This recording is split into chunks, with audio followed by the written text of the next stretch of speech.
Welcome back to the channel, everyone. Today's video is the part 2 series of the Mustang door dent. This one we're going to be showing how we access the door dent and remove the dent. Guys, thanks for watching. Enjoy the video. So first things first, here's the dent. What happened, the customer had his 5.0 Mustang in his garage, and above he had a shelf. As you see in the reflection there, he had his leaf blower up there, and it fell off and landed on the door and caused a dent in the body line on this Mustang.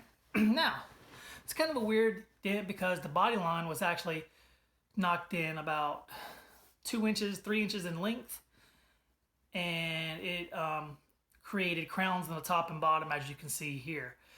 This is actually a fairly simple dent for what it is. You just got to make sure you get that body line out. If you can get the body line out, the rest of the dent's going to come out nicely. That's the number one thing on these types of dents is focus on getting that body line perfectly straight, like it needs to be, back to its pre-loss condition, and then you can focus on the crowns and the low spots from there.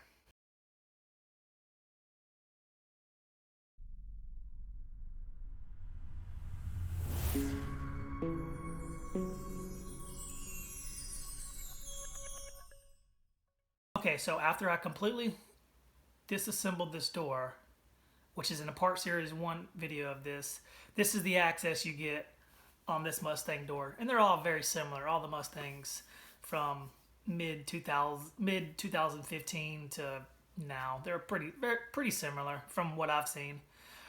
So it's pretty wide open. You got great access. You do have some NVH pads in there, noise, vibration, harshness pads. They're gonna be difficult to work around, but not too bad as far as intrusion beams or braces or anything like that. You do have one intrusion beam at the lower portion of the door, which you can easily get around with a well tail, and you have great access inside of the door from that lower section of the door panel, so no worries. I took the glass out, and the reason why I did that is because I'm going to be using the dent dial, and I wanted to be able to put a tip on there, and I had to insert the dent dial in first and then put the tip on. And I just wanted the glass out of the way so I can reach my hand up in from the bottom and do anything I needed to do. And I don't mind taking vehicles apart because it makes my repairs easy. Here's an example of the dent dial. Slide it in and then go up underneath there, and I put the large H64, I think it is, tip. That way I can start pushing the body line right away. That's the first thing I did. Just start pushing away on that body line. And you get tons of leverage with this dent dial. This is the light version, I think it's called. They got a heavy and a light. This was the light, and it's the longer one. I don't know what it's called, honestly. You have to look at his website. So I applied heat, a lot of heat on this body line before I started pushing, because I don't want to risk cracking the paint. This guy loved his car. This is like the last car he said he's ever going to buy. He's an older gentleman, mid-60s, and he loved this car. So I knew I didn't want to crack paint, plus I wanted to make sure I got paid.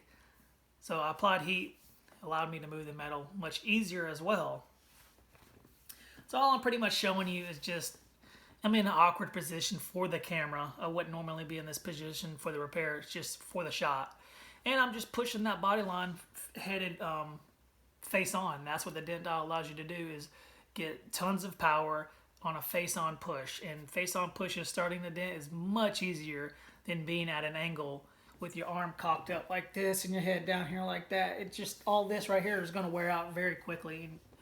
You don't want to wear your body out when you're going to be spending all day doing repairs. So that's one thing I recommend, is try to keep your body in natural positions during repairs as much as possible. And you're going to figure that and learn that as you go. See right here, I'm in an unnatural position, and my shoulder right here, I mean, it's taking a lot of pressure, and then my upper shoulder being up here like this, I mean, it's just straining. And you know, I don't like to strain, but I'm only doing this so you guys can see the angle. Normally I would be in a different position, but that's about photos. You got to be in different positions so you guys can see what's going on.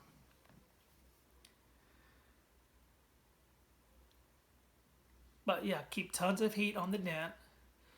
Face on at first, move the body line first, and use wide directional pushes. And what I mean by that is wide tips, larger, fatter tips, something that's going to move a lot of metal at once, especially on bigger, softer dents.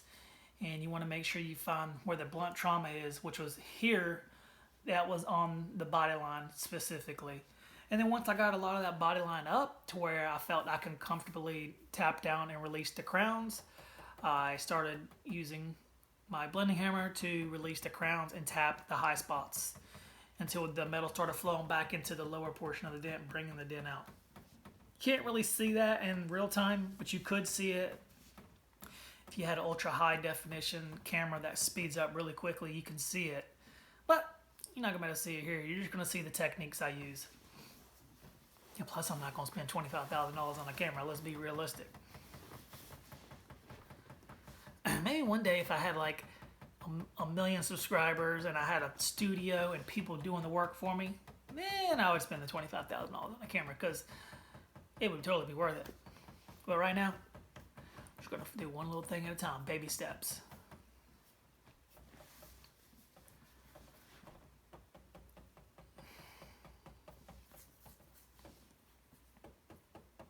And the great thing about using the softer tips and these wider flat tips, you can hit it much harder and firmer without worrying about dimpling the panel and putting dents in the panel with your blending hammer. That's why I like using that on the larger crowns. So once I released a lot of tension, I put my B&D's door, I don't know what they call that thing, that little blue tool right there. Door tool, I don't know, but I like opening the doors. That way I could get a little bit better angle on my repairs, especially doing side views and trying to get at a better view of the dent. Instead of being face on, you want to be at a complete, almost horizontal, parallel to the dent. That way you can see down the side of the panel and see any kind of low spots. Face on, you're not going to see low spots when the dent's almost gone, but when you're sideways to the panel looking straight down, you're going to see the low spots. So that's why I open the door and put that blue B&D door locking tool. I believe that's what it's called. I don't know. Gosh. Anyways, link in the description on that tool if you want to get it. I think it's like $35, $40. And that's pretty much it. It's just pretty standard after that. Once you get the initial body line up, it's just basics. Basic PDR fundamentals after that. Nothing special. You just bringing up the lows, tapping down the highs, back and forth. Very, very simple repairs after the initial dents body lines up.